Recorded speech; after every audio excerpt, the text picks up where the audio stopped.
Cricket हा केवळ एक खेळ नाही, तो कोट्यवधी भारतीयांसाठी एक स्वप्न आहे। नुकताच महिला विश्वचषक 2025 मध्ये भारतीय महिला संघाने जो पराक्रम गाजवला तो केवळ मैदानावरील विजय नव्हता, तर तो मानसिक ताकदीचा विजय होता। आयसीसी महिला क्रिकेट विश्वचषकाच्या उपांत्य फेरीत विजयी झालेल्या भारतीय महिला क्रिकेट संघाचे ऐका हो ऐका मराठी पॉडकास्टच्या संपूर्ण टीमकडून हार्दिक अभिनंदन। 339 धावांचे महाकाय लक्ष्य, ऑस्ट्रेलियाचा 15 सामन्यांचा विजयी रथ रोखणे हे एक ऐतिहासिक आव्हान होते। पण भारताने केवळ धावांचा डोंगर उधळला नाही, तर ऑस्ट्रेलियाला त्यांच्याच दडपणाच्या जाळ्यात अडकवले। चोकर्स ही अप्रिय लेबल पुसून टाकत हरमनप्रीत कौर आणि जेमिमी रॉड्रिग्ज यांनी शांतपणे शतकी भागीदारी रचली। हरमनप्रीत बाद झाल्यानंतरही संघाची लय बिघडली नाही। ऑस्ट्रेलियाने धीर सोडला, पण भारताने चिकाटी सोडली नाही।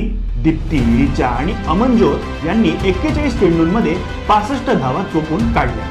आपल्या स्वप्नांमध्ये आणि विश्वचषक ट्रॉफीमध्ये फक्त एक पाऊल आणि प्रतिस्पर्धी आहे। उद्या भारतीय महिला संघ विश्वचषक 2025च्या अंतिम सामन्यात दक्षिण आफ्रिकेच्या आव्हानाला सामोरे जाणार आहे।